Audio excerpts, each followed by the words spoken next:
अस्सलाम वालेकुम, doctor Aliza, welcome back to my channel. आज हम बात करेंगे सेल्यूलाइटिस और एरिसेप्लास के बारे में। तो सेल्यूलाइटिस जो है ये acute infection of the dermis, skin का इन्फेक्शन है और ये डीप इन्फेक्शन है। ये स्किन के डीप जाता है, डर्मस, एपिडर्मस, देन डर्मस और इवन सबक्यूटेनियस टिश्यू तक जाता है। सेल्यूलाइटिस जो है ये अगर किसी को हो जाती है तो उससे ये मोस्टली फेस पे होती है, मुंह पे होती है या टांगों पे होती है, बाजू पे भी हो सकती है, हाथ के इस हिस्से पे भी हो सकती है, पाँव में भी होती है। तो सेल्यूलाइटिस क्योंकि it is a acute infection of the dermis and it is mostly cause by the beta haemolytic streptococci और haemophilus influenzae in children and staphylococcus aureus the main culprit which causes the cellulitis. अब cellulitis में क्या होगा, एक तो redness होती है, उसके अलावा टेंडर टू टच होता है, यानी कि हाथ लगाने से दर्द होगा, लाल हो जाएगी स्किन। उसके अलावा जो है वो कंस्टिट्यूशनल सिम्टम्स भी आते हैं, स्वेलिन होगा, सोजिश होगी, लालगी होगी, टेंडर होगा, दर्द होगा वहाँ पे। उसके अलावा बुखार हो सकता है, कंस्टिट्यूशनल सिम्टम्स जैसे बुखार हो सकता है, और बच्चे हैं तो भूख लगना बंद हो जाएगी। उसके अलावा हेडेक हो सकता है, जिस्म दर्द हो सकता है। उसके अलावा मैलेज हो सकता है, फटीग हो सकती है, लेथार्जी हो सकती है। और उसके अलावा जो है अगर कोई कोमार्बिड इलनेस के साथ आ गया, डायबिटिक पेशेंट है या इम्यूनो कम्प्रोमाइज पेशेंट है या ओबेस पेशेंट है, तो उसमें उसकी और भी जो है वो कॉम्प्लिकेशन आ सकती है और पेशेंट जो है उसको साइन ऑफ स्प्रेडिंग इन्फेक्शन या सेप्टिसीमिया भी आ सकते हैं, जिसमें दिल की धड़कन का तेज़ होना, मेंटल स्टेटस का चेंज होना, उसके अलावा ज़ोर ज़ोर से सांस लेना और बहुत ज़्यादा पसीना आना। तो ये सिम्टम्स होती हैं इसकी सेल्यूलाइटिस की। और एक टर्म है इरिसेप्लास। इरिसेप्लास को आप कह सकते हैं सुपरफिशियल सेल्यूलाइटिस। ये दोनों ही स्किन इन्फेक्शन है और जो सेल्यूलाइटिस है वो नीचे सबक्यूटेनियस टिश्यू तक जाता है और इरिसेप्लास जो है वो डर्मस तक जाता है। और एरिसेप्लास क्योंकि डर्मस तक जाता है और डर्मस क्योंकि लूज टिश्यू नहीं है, वो टाइट है, इसीलिए इसके जो मार्जिन होते हैं एरिसेप्लास के वो शार्प होते हैं। और जो सेल्यूलाइटिस के मार्जिन होते हैं वो सॉफ्ट होते हैं। और सेल्यूलाइटिस का जो कलर है वो थोड़ा सा फेडेड होता है, थोड़ा लाइट पिंक सा होता है। और जो एरिसेप्लास का कलर होता है वो ब्राइट रेड होता है। तो एरिसेप्लास और सेल्यूलाइटिस दोनों ही बैक्टीरियल इन्फेक्शन है और इन्फेक्शन ऑफ द डर्मस है।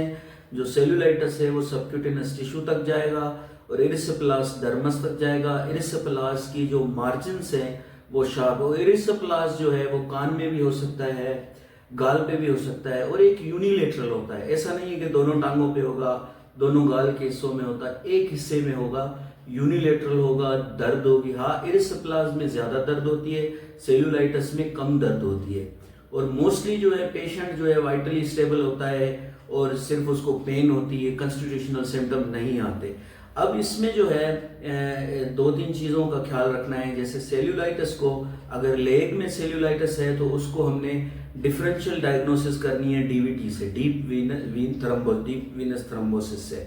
अब डीवीटी में क्या होता है, डीवीटी में भी टांग में दर्द होता है, सोजिश होती है, टेंडरनेस होती है। और सेल्यूलाइटिस अगर टांग में हो तो उसमें भी दर्द होगी, लालगी होगी, सोजिश होगी। अब इसको कैसे डिफ्रेंशिएट करेंगे? आजकल तो डॉपलर अल्ट्रासाउंड होता है, भाई लेग का डॉपलर अल्ट्रासाउंड करवाओ, पता लग जाएगा डीवीटी है या नहीं है। लेकिन आप जो है क्लिनिकली जो टांग को उठा के उसकी डार्सी फ्लेक्शन जब आप करेंगे तो कॉफ में जो कॉफ मसल है उसमें पेन होगी। अगर डार्सी फ्लेक्शन ऑफ लेग करते हैं और उसमें कॉफ में पेन होती है, इसका मतलब हॉफमैन टेस्ट पॉजिटिव है, इसका मतलब डीवीटी है पेशेंट को, सेल्यूलाइटिस नहीं है। एक और सेल्यूलाइटिस की डिफरेंशियल डायग्नोसिस है, वो है गाउट। अब जो पैर का अंगूठा है, अगर कभी कभी ऐसा होता है सुबह उठे आप और पैर का अंगूठा सूजा हुआ है और शदीद उसमें दर्द है और आप ढूंढ रहे हैं कि भाई किस मच्छर ने काटा है मुझे, किसी कीड़े ने काटा है, लेकिन वो गाउट हो सकता है। यानी कि यूरिक एसिड जो है आपके ब्लड में ज्यादा हो सकता है और हाइपर यूरिसीमिया के पेशेंट पहले से होते हैं आप, फिर जाके यूरिक एसिड जाके आपके जॉइंट को अटैक करता है, जो कि टो का जॉइंट है मोस्टली। तो टो जो है, जो पाँव का अंगूठा है वो सूजा हुआ होता है। तो पाँव के सेल्यूलाइटिस में और गाउट में भी डिफरेंशिएट करना जरूरी है। और क्योंकि एरिसेप्लास या सेल्यूलाइटिस फेस पे भी होती है तो एंजियोइडीमा से इसका डिफरेंशियल डायग्नोसिस करना भी ज़रूरी है। एंजियोइडीमा में आपको बताया था मैंने, एलर्जी का सीवियर फॉर्म है जिसमें लिप्स जो है, होंठ जो है वो सूज जाते हैं। वो दवाई से भी होता है और किसी और चीज़ से भी, स्टिंग वगैरह से भी हो सकता है। उसके अलावा एलर्जिक एरिया है, कॉन्टेक्ट डर्मेटाइटिस है, वो भी आपको बताया था। उसके रेश होते हैं और अर्टिकेरियल रेश होते हैं, तो वो जो है ब्लिस्टर वगैरह बनते हैं, सेल्यूलाइटिस से थोड़ा सा डिफरेंट होता है। अब इसकी जो है हम बात करेंगे, सिम्टम्स आपको बता दी कि बुखार होता है, जिस्म दर्द होता है और पेन होगी, वहाँ पे लोकलाइज्ड टेंडरनेस होगी। उसके अलावा स्वेलिंग होगी, ये मैंने आपको कल्प्रिट एजेंट बता दिए, जिसमें बीटा हीमोलिटिक स्ट्रेप्टोकोकस है, हीमोफिलस इन्फ्लुएंजा इन चिल्ड्रेन है और स्टेफिलोकोकस ऑरियस है। इरिसिपेलास क्योंकि इन्फेक्शन है और सेल्यूलाइटिस क्योंकि इन्फेक्शन है, इसमें लिम्फेंजाइटिस भी होता है, लिम्फेडिनाइटिस भी होता है और उसके अलावा ल्यूकोसाइटोसिस भी होता है। क्योंकि इन्फेक्शन है तो जाहिर बात है, यहाँ पे अगर सेल्यूलाइटिस है तो ये यहाँ लिम्फ नोड जो ड्रेन करते होंगे इस एरिया को, या फॉर एग्जाम्पल यहाँ पे हुआ है तो मेस्टॉइड वगैरह को, तो वो लिम्फ नोड जो हैं वो टेंडर हो जाएंगे, इनके हाथ लगाने से दर्द होगा और वहाँ लिम्फेडिनाइटिस हो जाएगी। और अगर हम उनकी सीबीसी करते हैं तो सीबीसी पे डब्ल्यूबीसी ज़्यादा आएंगे, ल्यूकोसाइटोसिस आएगा। उसके अलावा अब इसकी जो ट्रीटमेंट है वो हम कैसे करेंगे सेल्यूलाइटिस की। सेल्यूलाइटिस की ट्रीटमेंट, अगर एक पेशेंट आपके पास आता है, ठीक है, टांग सूजी हुई है, लाल हुई हुई है, लेकिन वो वाइटली स्टेबल है, वो पेशेंट को कोई कोमार्बिड इलनेस नहीं है, यानी कि डायबिटिक नहीं है, इम्यूनो कम्प्रोमाइज नहीं है, तो आप उसको ओरल एंटीबायोटिक्स देंगे, जिसमें ड्रग ऑफ चॉइस जो है वो है co-amoxiclav, amoxicillin plus chloric acid Augmentin. Proper dose में देंगे। एडल्ट है तो 1 ग्राम बीडी देंगे। उसके अलावा बच्चा है तो 20 to 25 मिलीग्राम पर केजी पर डोज के हिसाब से आप उसकी पूरी स्ट्रेंथ आती है ऑगमेंटन की, या केलामोक्स के नाम से भी आती है, तो आप उसको जो है वो देंगे। अगर फर्ज करें कोई पेशेंट पेनिसिलिन एलर्जिक है तो आप सेफालेक्सिन देंगे।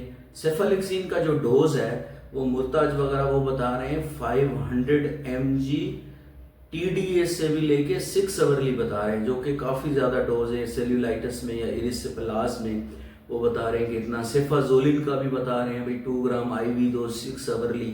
लेकिन जो प्रैक्टिकली हम देते हैं, हम मोस्टली कोएमॉक्सिक्लेव देते हैं। अगर फर्ज करो वो असर नहीं करता तो क्लॉक्सिसिलिन जो है वो बेस्ट ऑप्शन है हमारे पास। मिथिसिलिन सेंसिटिव स्टेफिलोकोकस ऑरियस को भी कवर करता है, ग्राम पॉजिटिव कवरेज है उसकी, स्ट्रेप को भी कवर करेगा।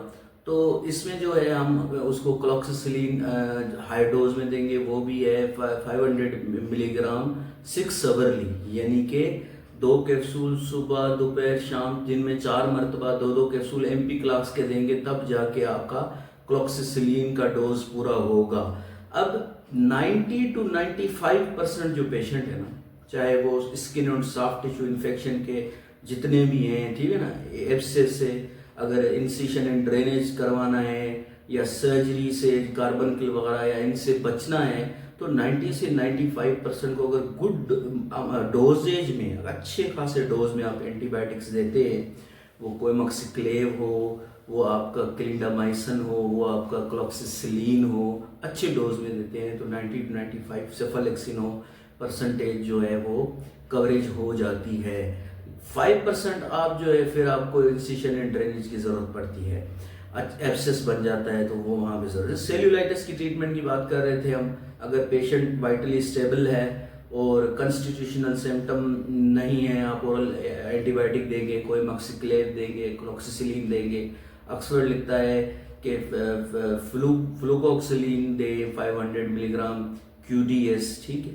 और अगर कोई पेनिसिलिन एलर्जिक है तो मोस्टली सेफ्लोस्पोरिन एलर्जिक भी होगा, तो फिर आप उसको क्लेरथ्रोमाइसिन दे दें। क्लेरथ्रोमाइसिन का 500 मिलीग्राम BD 500 मिलीग्राम सुबह शाम आप क्लेरथ्रोमाइसिन देंगे। अगर मरसा है तो मिथिसिलिन रेजिस्टेंट स्टेफिलोकोकस ऑरियस है तो उसके लिए ऑप्शन है आपके पास है वेनकुम, आपका डॉक्सीसाइक्लिन है, क्लिंडामाइसिन है, ये मरसा के अगेंस्ट भी इफेक्टिव है। क्लिंडामाइसिन का डोज जो है वो डायलासिन C के नाम से आती है, 450 मिलीग्राम आपको देना पड़ सकता है। BD या TDS भी देना पड़ सकता है सेल्यूलाइटिस या इरिसिपेलास में। तो आज के लिए इतना ही। अपना ख्याल रखिएगा। लाइक चैनल को ज़रूर सब्सक्राइब करिएगा।